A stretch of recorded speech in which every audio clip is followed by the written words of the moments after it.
Oke. Ya, kali ini kita akan bahas lanjutan yang kemarin ya. Kemarin itu kan kita udah sampai interdependent self, yaitu kondisi di mana bahwa diri ini itu interdependent, saling bergantung si dirinya satu sama lain, sama orang lain ya. Ini udah belum ya? Udah bener. Interdependent self, ada independent self, cara kita mempersepsi bahwa kita itu unik ya, dan punya atribut-atribut yang khas, yang beda sama orang lain, kita percaya akan hal itu, tapi di sisi lain juga kita meyakini bahwa, oh ternyata kita pun butuh orang lain dalam satu dan lain hal ya.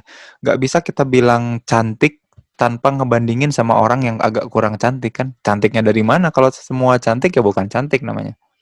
Kalau semua jelek, ya nggak ada yang jelek namanya kan kita butuh atribut orang lain maka a way of conceiving the self in terms of social roles and as being that is embedded independent on group tergantung sama kelompoknya ya kan kita punya atribut yang superlatif yang lebih dari apa tuh dari mana ya dari social group kalau social groupnya nggak bilang gitu ya nggak akan ngerti kita tentang hal itu nah itu namanya interdependent self ya.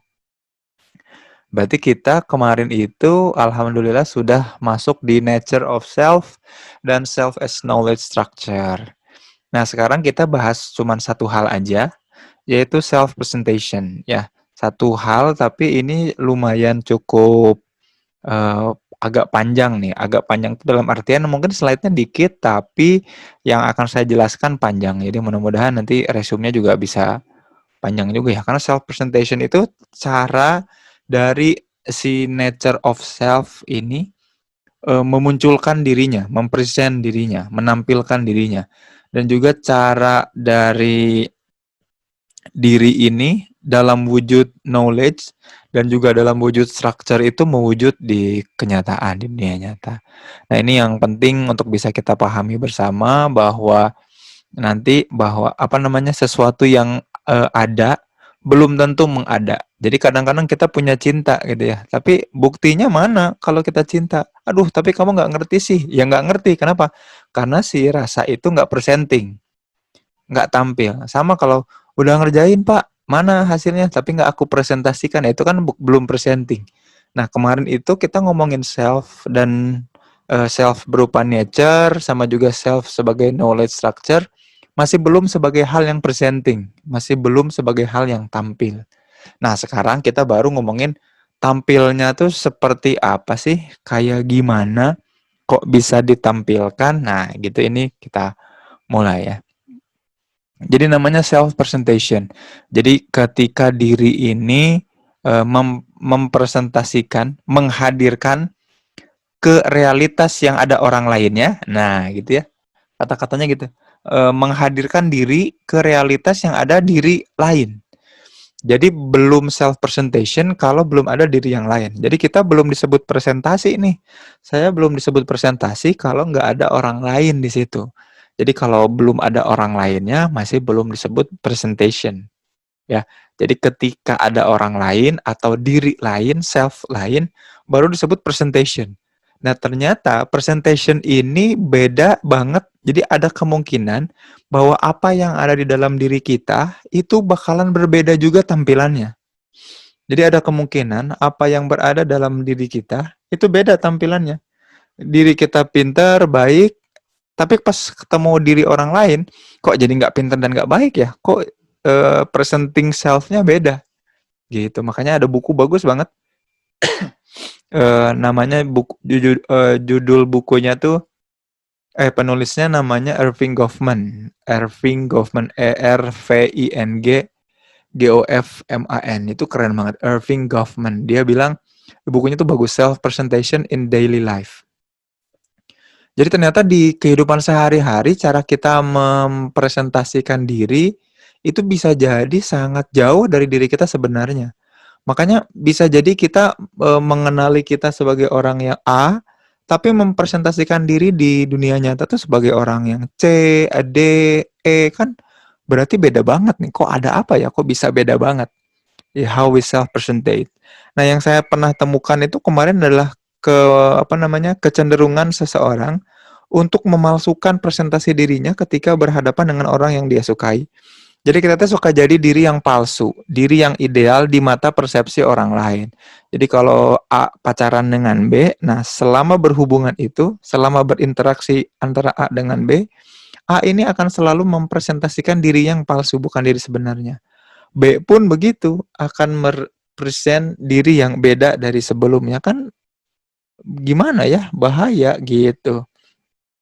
Makanya pacaran kadang-kadang banyak nggak positifnya karena kita belajar untuk mempresent diri kita yang nggak sebenarnya. False self presentation istilahnya. Presentasi diri yang palsu gitu, teman-teman. Next juga ini kelihatan ya slide-nya ya, aman ya. Oke. Nah, person perception. Jadi self presentation ini tadi ya, poin utamanya adalah memang akan tampil mewujud ketika kita berhadapan dengan diri orang lain. Kalau dirinya diri sendiri ya bukan self presentation namanya. Nggak ada yang kita presentasikan, kita nggak tahu presentasi ke siapa.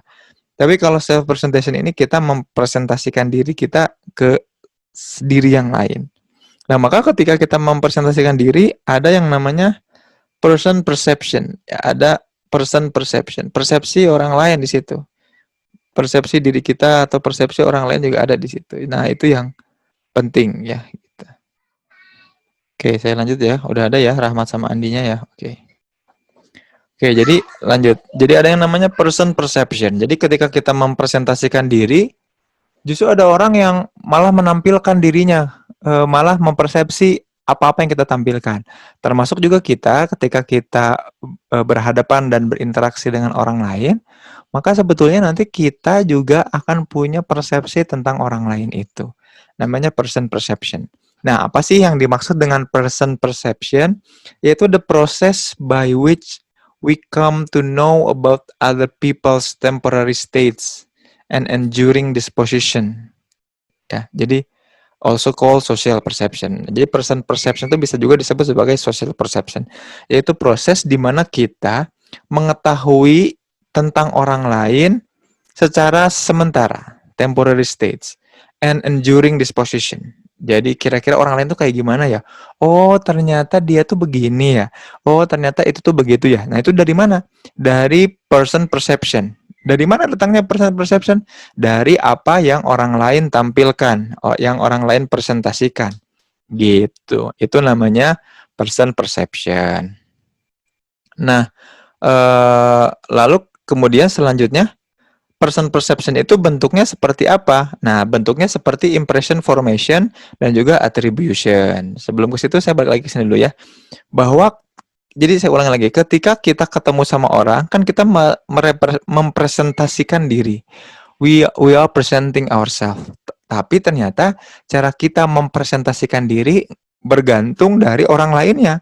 Siapa yang kita temui gitu. Tiba-tiba kalau ketemu yang gimana kita jadi malu-malu. Kalau ketemu sama siapa kita malah jadi bebas, malah cenderung kasar dan agresif gitu ya. Kan itu beda-beda.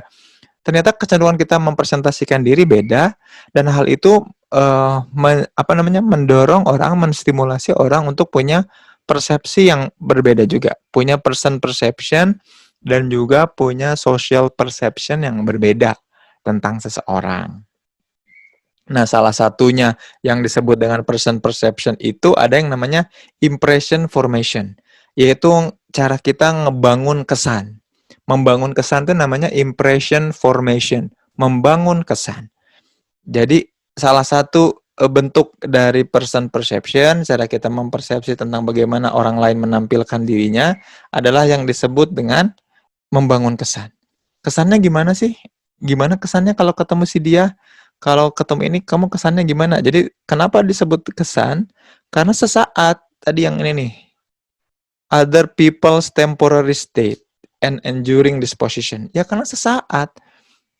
Kondisi sesaatnya itu seperti apa ya? Memang seperti itu, sesaat aja. Impression formation dan attribution. Attribution itu ketika kita know about other people's know about others people. Jadi ketika kita berusaha untuk mengambil kesimpulan atau mencoba mencari tahu, menebak-nebak, oh orang ini tuh begini begitu, itu namanya attribution ya. Nah, dari situ, karena mulai ada, oh ternyata kesan tuh bisa dibangun, dan orang tuh bisa menjelaskan sesuatu tentang kita, maka orang mulai sadar akan cara dia mempresentasikan diri. Ya, mempresenting diri, orang mulai orang mulai sadar. Ketika kita tahu bahwa misalkan Instagram kita punya audiens, yang tadinya nggak ada yang follow, tiba-tiba jadi banyak yang follow, terus kita jadi lebih aware kan, oh ternyata aku tuh ada yang ngeliat, aku tuh ada yang nonton.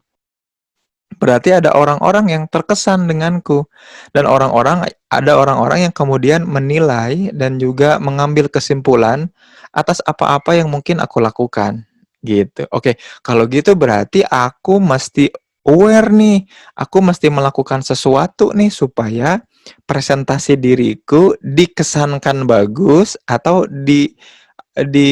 apa namanya, selain dikesankan bagus, dianggap bahwa aku tuh punya enduring disposition, kecenderungan disposisi atau sifat yang baik juga, gitu. Makanya di sini mulai ada strategic self presentation. Apa itu strategic self presentation?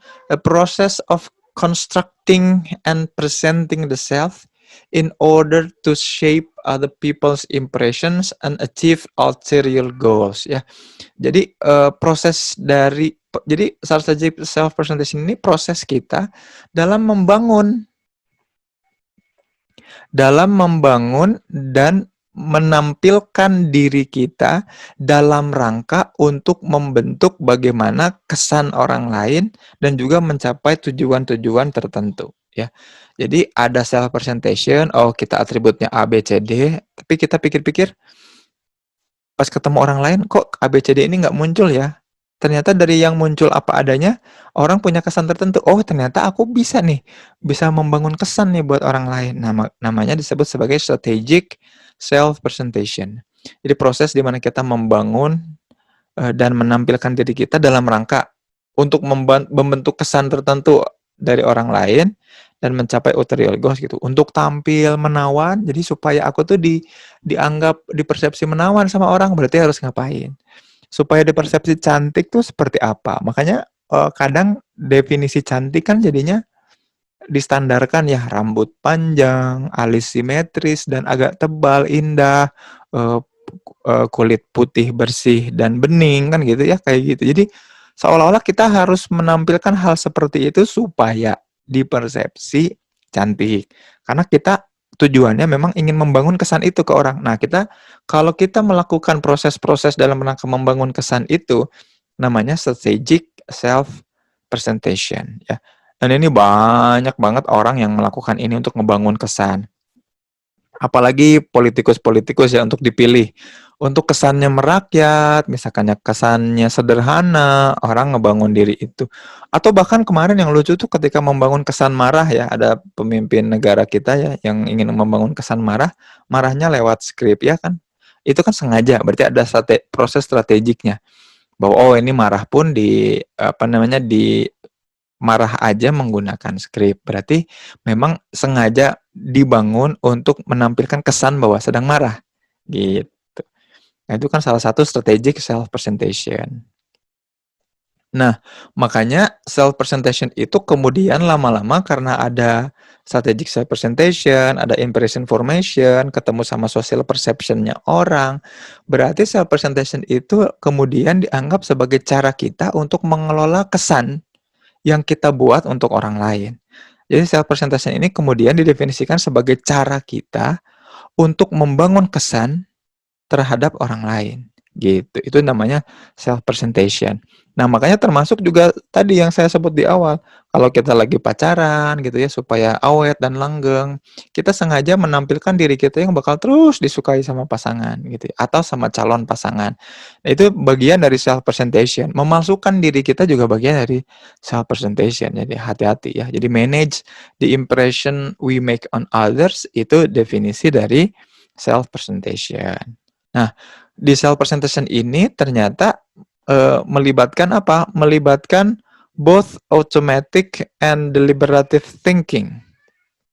Jadi presentasi diri ini, self presentation ini melibatkan baik itu proses berpikir yang otomatis, jadi kita nggak usah mikir, tiba-tiba otomatis terjadi aja ya, bahwa aku tuh menampilkan tuh seperti ini, misalkan pengen nampilin diri yang apa adanya, pecicilan, ramah gitu, mudah bercanda, itu nggak usah dipikirin, otomatis gitu. Terus tiba-tiba kita ketemu misalkan calon mertua atau ketemu berhadapan dengan pejabat, berhadapan dengan orang penting yang kita sangat kagumi.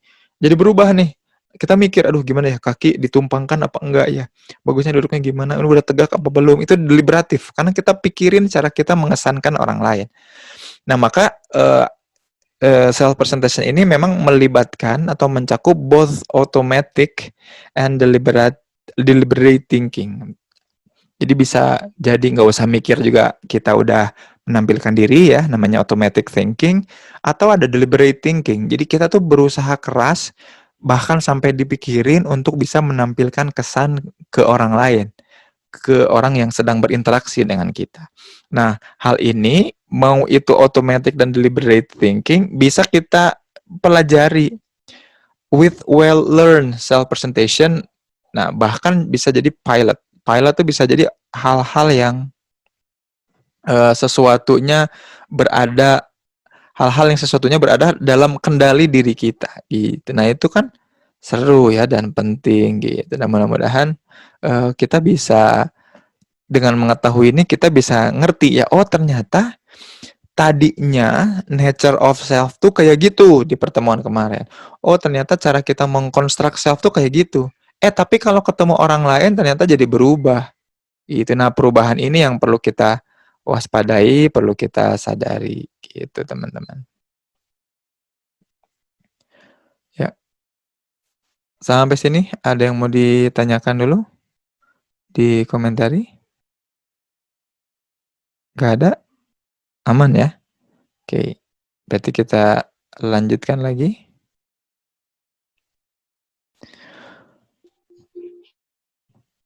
Oke. Self presentation tadi involving both automatic dan control ya. Udah mulai. Ya. Mana tadi strategic self presentation? Oke.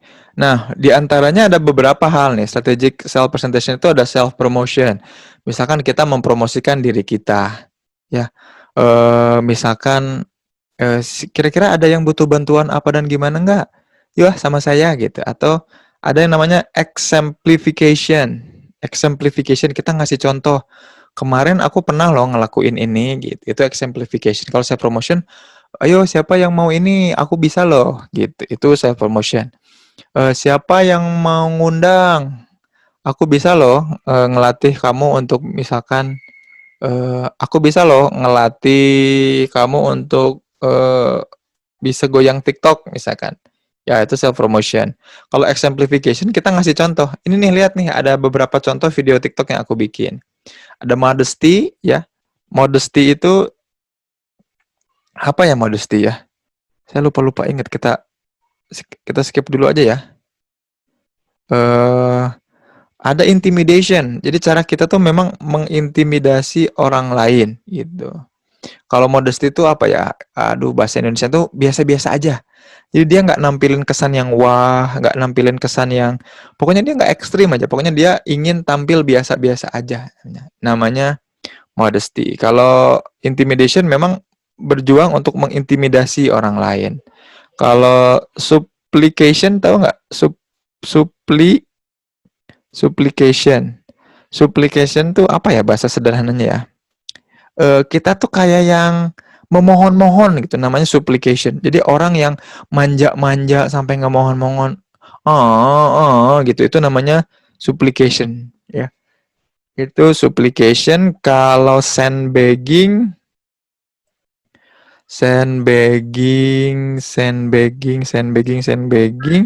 Karung pasir, Pak. Karung pasir, bener. Tapi apa ya tampilannya? Ketika kita nge-sandbag orang lain tuh apa? Apakah kita jadi sarung pasir orang lain gitu? Lowering expectation of a company Oh, dia ngerendah-rendahin diri kalau nggak salah sandbagging itu. Jadi dia bikin dirinya dibanding orang lain tuh rendah. Ih, aku mau apa? Atau dibanding kamu, ih kamu meni hebat. Ih, kamu meni cantik gitu. Ih, atau misalkan, ih kamu meni ganteng gini hebat ya. Udah ganteng, pinter lagi. Ih, aku mah nggak kayak kamu mah hebat gitu. Itu namanya sandbagging ya. Ingre Ingratiation. Aduh, ingratiation itu apa ya? Oh, ini apa namanya? Minta orang untuk nolongin dia supaya dia dapat keuntungan. Jadi kita muji-muji orang lain supaya ikut. Intinya mah kalau bahasa kita, bahasa Indonesia itu pansos lah, panjat sosial ya, pansos. Jadi ini ada beberapa strategi self presentation. Jadi kan tadi ya, proses di mana kita mencoba untuk membangun kesan sama orang lain supaya orang lain terkesan atau kita dapat keuntungan atau dapat tujuan. Itu namanya strategic self presentation. Nah, di antaranya ada 7 ini. Biasanya kalau di kelas offline itu kita bagi kelompok terus masing-masing bikin acting itu drama yang ada hubungannya sama ini nanti dinilai. Biasanya kalau ngajar ini kan sama Bu Litra ya duet. Bukan duet sih, beda kelas gitu. Kita kompakan nih, tugasnya sama. Bikin acting gitu. Coba acting self promotion. Nah, kayak yang tadi yang saya bilang ya. Kita memang langsung nawarin, siapa yang mau gitu. Itu namanya nge-promote diri. Kalau exemplification kita nunjukin contoh. Lihat nih, aku pernah goyang TikTok atau aku punya gambar ini nih, mau nggak didesainin? Kalau modesty nggak nampilin apa-apa, biasa-biasa aja.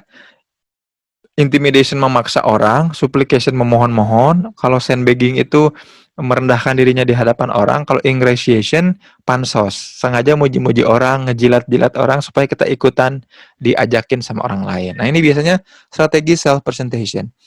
Ini juga banyak terjadi kalau di adegan hubungan berpacaran ya, sebetulnya sama juga. Jadi ada yang ngepromosiin diri, misalkan, kenalin aku dong sama teman kamu, itu self promotion. Atau exemplification, aku udah lama nih nggak pacaran gitu. Nunjukin diri dalam rangka memberikan contoh bahwa aku tuh sendirian, aku tuh suka kadang bete nih kalau berangkat sendiri, minta dijodohin sama orang lain. Atau yang biasa-biasa aja yang nggak ngapa-ngapain ya sebenarnya, cuman harus ada ya, jadi namanya modesty. Atau intimidation maksa orang, mau nggak jadi nama gua gitu, ya enggak lah gitu. Atau supplication, please aku nggak bisa hidup tanpa kamu, itu supplication. Kalau sandbagging, makasih banget ya kamu udah mau sama aku. Kalau nggak kamu, kayaknya nggak ada orang lain yang mau sama aku, gitu sandbagging. Kalau ingratiation, muji-muji supaya, kamu hebat, kamu keren, kamu cantik. Jadi blushing orang itu dan kita jadian sama dia ya. Itu namanya ada beberapa teknik-teknik dari strategic self presentation. Kita lanjut, ada embarrassment. Nah, kalau ini ada strategic self presentation yang membangun kesan orang lain, tapi juga ketika kita mempresentasikan diri, ternyata ada kejadian di mana kita merasakan malu gitu ya. Nanti kita harus ngebedain antara shame, malu yang shame, dengan embarrassment. Ada beda ya. Jadi dua-duanya sama-sama artinya malu, tapi definisinya dan konkretnya teknisnya beda. Kalau embarrassment tuh an unpleasant emotion experience when we believe that others have good reason to think a flaw has been revealed in us. Jadi embarrass, merasa dipermalukan, itu kondisi yang tidak menyenangkan secara emosi ketika kita yakin atau punya keyakinan bahwa orang lain tuh bakalan ngeledek atau bakalan ngeliat sesuatu yang lemah di diri kita. Jadi kita ngerasa malu. Padahal sebetulnya bisa jadi nggak ada atau bisa jadi memang itu bukan hal yang memalukan gitu.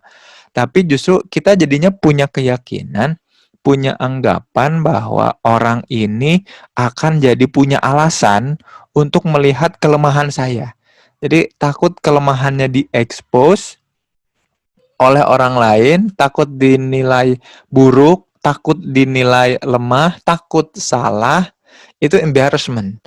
Jadi orang yang dapat embarrassment, orang dipermalukan adalah ketika dia mengira bahwa orang lain tuh akan menilai dia dari apa yang dilakukan, dari hal-hal yang dilakukan dan kayaknya itu tuh sebuah kelemahan, sebuah ketidaksesuaian, sebuah kelalaian. Namanya embarrassment. Jadi unpleasant emotion.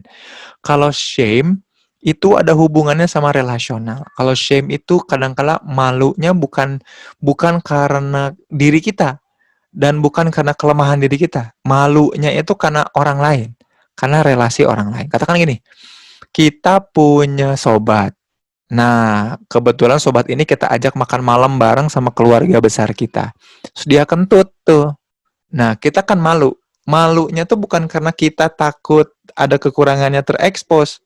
Itu embarrassment. Tapi kan kita malu karena orang lain ini. Karena kita punya relasi sama orang lain. Makanya shame itu namanya. Kadang kan suka ada shame on you Jokowi misalkan. Atau shame on you siapa gitu. Kita malu. Itu tuh berarti kita malu atas perbuatannya orang lain. Karena kita punya relasi sama orang lain. Jadi malunya itu malu yang relasional. Kalau ini malunya malu yang individual atau personal gitu. Kayak kemarin kan yang kasus sampah itu si sahanya namanya teh. Shame on you gitu. Nah, itu kan karena kita merasa wah ini sama-sama anak Bandung misalkan ya, tinggal dekat-dekat sama kita kok melakukan perbuatan yang gak asik banget nih sampai viral internasional lah. Nah, shame on you gitu teman-teman. Itu embarrassment ya, bedanya sama shame. Kalau embarrassment personal, individual. Kalau shame itu relasional. Nah, ada juga yang namanya self-handicapping. Self-handicap. A self-presentation strategy in which a person creates obstacle to his or her own performance, either to provide an excuse or failure or to enhance success. Ya, jadi self-handicapping itu membuat dirinya jadi gini, ada orang-orang yang ketika menampilkan dirinya ke orang lain, dia mau nunjukin bahwa dia bisa.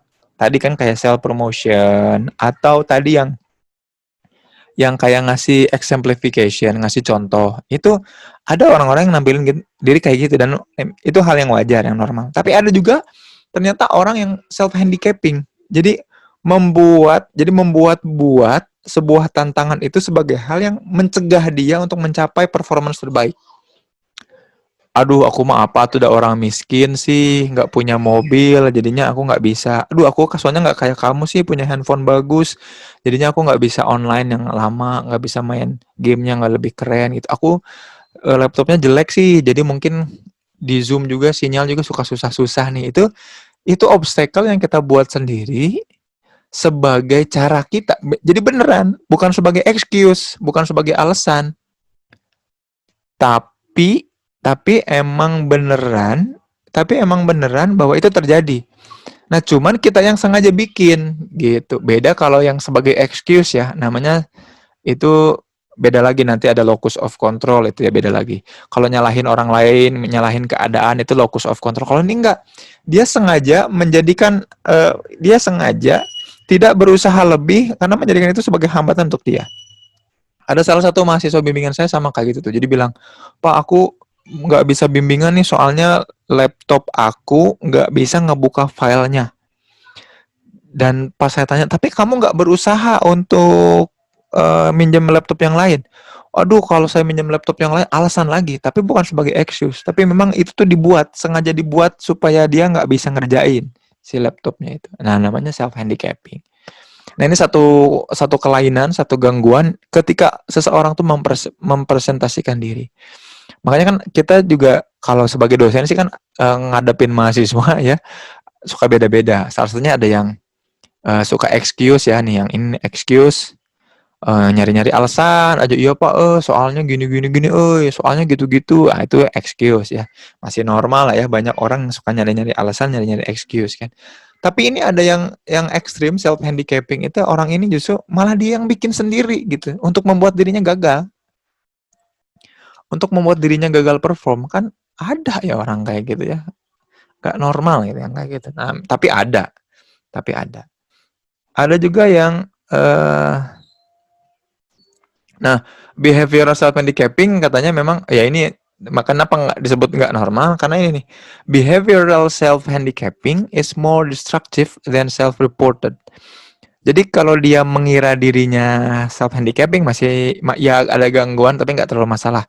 Tapi kalau itu jadi perilaku, jadi dia sengaja tadi ngebikin laptopnya jadi agak rusak lah, sengaja nggak nge-upgrade diri gitu, sengaja pakai software yang lama supaya dia nggak bisa ngerjain gitu. Bukan cuman alasan nggak ngerjain, tapi memang supaya dia betul-betul perilakunya nggak ngerjain. Itu namanya behavioral self-handicapping, bukan self-reported self-handicapping.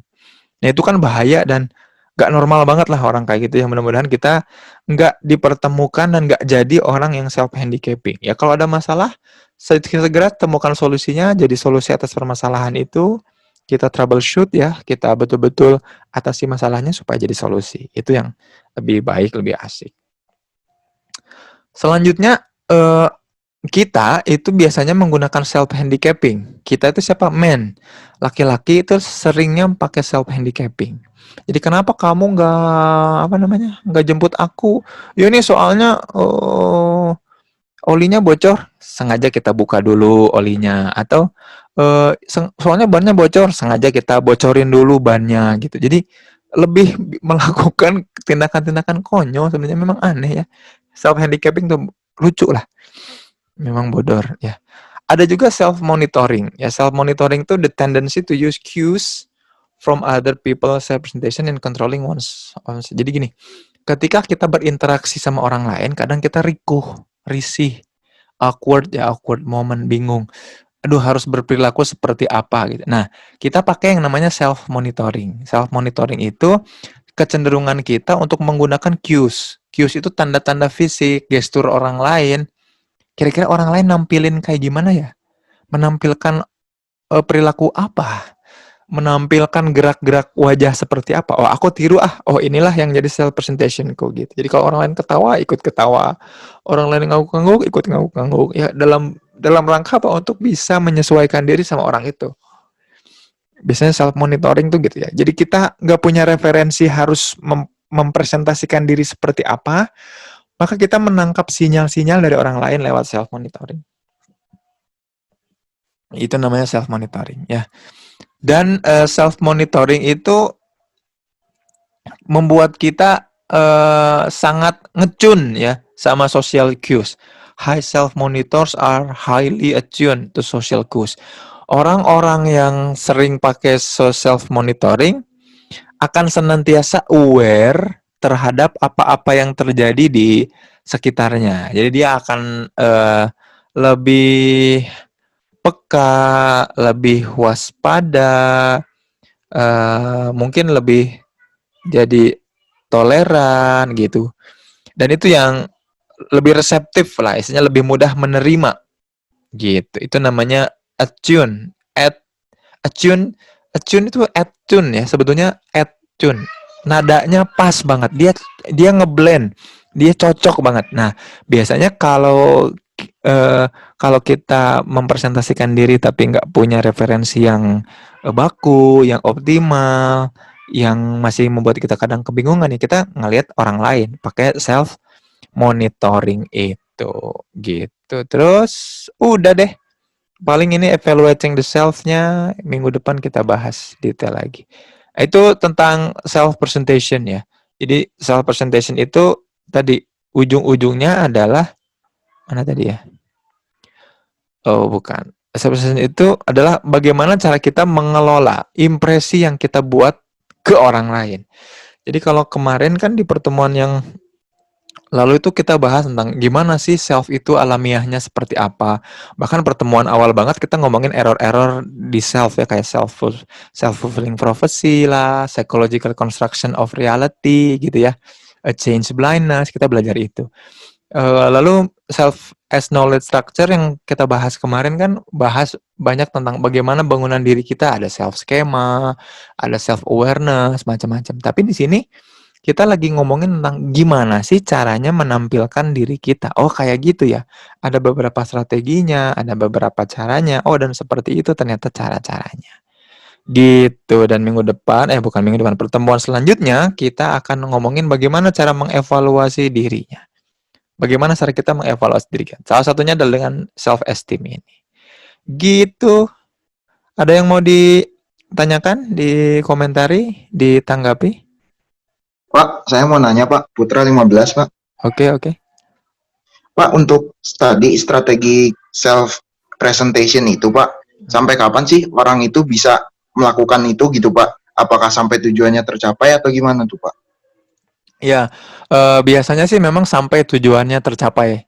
Sampai tujuannya tercapai atau dia merasa ada cues, ada tanda bahwa orang lain tuh udah terpesona sama kita gitu ya. Atau sesuai dengan, jadi nggak harus tujuan tercapai, tapi tujuan-tujuan untuk mengesankan orang yang tercapai. Oh, supaya dia lebih sabar, supaya dia senyum, kadang-kadang kan kayak gitu. Itu juga salah satu apa namanya indikator bahwa oke, aku udah beres nih self presentingnya. Tapi sebenarnya gini, selama kita berinteraksi sama orang ya kita pasti akan menggunakan self presenting terus-terusan, nggak akan berhenti berhenti. Gitu sebetulnya. Gitu Put. Thank you Pak. Oke, ada lagi kah?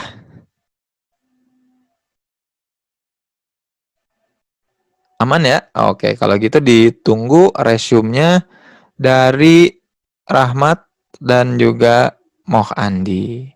Kalau nggak ada kita jumpa lagi di hari Rabu ya. Kita ketemu lagi hari Rabu. Sampai jumpa lagi. Thank you. Wassalamualaikum warahmatullahi wabarakatuh.